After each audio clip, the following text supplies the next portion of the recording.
Hi, hello, and welcome back to a new video. My name is Clarissa, and if we haven't met before, I am your college planning trail guide, and I'm here to help you with everything having to do with college planning. So I'm really glad that you're here today because today we're going to be going over the 9 classic questions to ask on every college tour that you go to.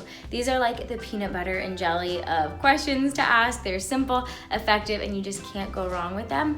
I'm going to be coming out with another video soon with some more nuanced and clever questions that you can ask on college tours, but sometimes you just don't have the time or desire to ask all of those deeper questions on every tour you go on. So that's why these are going to be a great staple to have in your back pocket as you go to college visits, so that you always know you have some good questions ready that are classics that will get you some valuable information about each school you go to. So without further ado, let's jump right into it. All right, so number 1, ask, what are the typical characteristics of a successful student here? This question helps you see what they're looking for in an applicant, and then it also helps you know what's needed to succeed if you end up becoming a student there. So perhaps students at this particular organization are very laser focused on their academics, or perhaps they tend to be well-rounded and involved in the community, or perhaps the most successful students are the ones who take on leadership positions in student organizations. Whatever it may be, you'll get a good idea for what a successful student looks like at each school, and it'll help you know exactly how to tailor your resume and or your application to really showcase how your strengths line up with their values. The second question that you want to ask is, can you tell me about the application process? What are some important deadlines and dates that I should know? This is a classic because you actually just need to know this information if you're going to be applying there, and it's probably information that is available on the website, but it's always nice to hear it from an actual human being too. And so be sure to ask them about the application process, and as they're answering, jot down any deadlines or dates, or ask if they have a pamphlet or brochure that has all that information there, just so that as you go from college to college, you can keep track of all of that. The third question that I think you should ask is, what are the student and professor interactions like? The answer to this question will just help you gauge what the faculty interactions are like. Over the last several years, this has become more and more important to students who are entering college. So, do you care if your professors know your name? Do you care if they know about your vocational goals or where you're from, where you want to go in life? Do you care if a TA or a grad assistant teaches most of your lectures and labs? Every person's preference will vary a bit, so there's not necessarily a right answer to this, but rather the answer will just enlighten you into what those faculty to student relationships and interactions are like on each campus. Question 4 is, how would you describe the campus community? Similar to the last question, there's not a right answer for this. It really varies from person to person. So just keep an ear out for different adjectives and nouns that describe the kind of school that you're looking for. Maybe words like family and friendly, or ambitious and leaders. Whatever you're looking for, keep an eye out for those kinds of words. This is a classic because it gives you more qualitative data about the school. Question number 5 is, how many of your students actually graduate in 4 years? Are you impacted? This question is all about getting quantitative knowledge. You want numbers and data. So you want to know that your plan to graduate college in 4 years is actually attainable at the school that you're looking at. Some schools are impacted, which means that you cannot get the classes you need when you need them.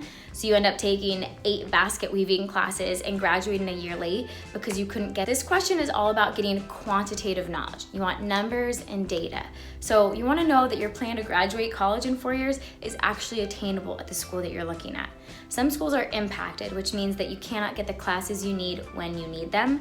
So you end up taking 8 basket weaving classes and graduating a year late because you couldn't get the engineering classes that you needed when you needed them.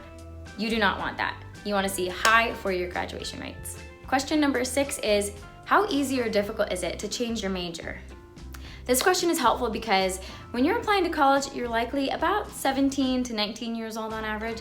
So you're a youngin'. It's really unlikely that you know exactly what you want to be when you grow up when you're filling out your college applications. So you don't want to be stuck being, let's say, a business major just because you put that down on all of your applications during your senior year of high school, when at the end of your freshman year, after you have some classes under your belt, you realize actually you want to be a kinesiology major. So flexibility in changing your major is very important, especially if you can stay on a 4-year track. Question number 7 is, Do students feel safe on campus? And how does the Campus Safety Office help ensure student safety? A universal human desire is to feel safe and to be safe. So it's really important that you know about what measures their Campus Safety Office actually has in place to ensure your safety when you're there. Things like quick dispatch times and 24/7 patrolling, security as you go into your dorms, availability to help get you a ride from the library back to your dorm when you're there studying late at night, and different things like that. So be sure to ask about what measures they actually have in place to make sure that if you go there as a student, you will feel safe and protected. College is a vulnerable time as you're out and you're newly independent, so you want to make sure that your college takes your safety and well-being very seriously. Question number 8 is, how well does your university prepare students for their career and help them find a job after graduating? The answer to this question will help you learn a little bit more about your potential ROI, or your return on investment. When you choose a college, you're choosing a place that you're going to pour a lot of time, money, energy, and heart into. So you want to make sure you're choosing a place where you're going to get the best dividends on that investment, and that you're at a place that will really take into consideration how to best prepare you to get a good job after graduating. All right, Anna, last but not least, we have question number 9, which is, what resources are available on campus to help students succeed? And are they free? This also ties into the ROI, but it focuses more on the return that you get even before you graduate from college. So having resources available at your fingertips when you're in school can greatly influence how much you learn and grow. You want to make sure that you have high quality resources at the college you choose. These could be things like free tutoring, writing centers, math labs, supplemental instruction, career coaching, resume building, cover letter building, learning accommodations, on-campus interviews, mock interviews. The list goes on, but you want to be sure you know what resources they have, because like I said, having high quality resources while you're on campus, especially if they're free, that's a benefit. Having these can greatly increase how much you learn and grow while you're in college. And those are the 9 classic questions to ask on your college visit. So these come in clutch. Like I said, these are the PB and J of questions to ask, because you just can't go wrong with them. It's even good to memorize a few of them. Just keep them in your back pocket. I mean, like your metaphorical back pocket, but you could also write them down and put them in your actual back pocket, so you can just whip them out whenever you meet with somebody from college. So to make it easier, I've actually made a few freebies for you just to make it more simple to remember these questions. So one of them is a phone background with some simplified cues so that you can keep that handy on your phone as you go on college visits. I actually recommend saving that screensaver as your background on your phone on the days that you go on college visits, so that when you're meeting with somebody from the college visit, you can just click and then it's on your lock background, so that's easy to access. I've met with so many families that say like, oh, we have a list of questions somewhere, but they left it at home, they left it in the car, it's in their other purse, or they just are so flustered that they can't find it because they're so excited about finally being on a college campus. And so having that little screensaver saved on your phone is just a good way to click, and then you'll be able to have all of your questions ready to go.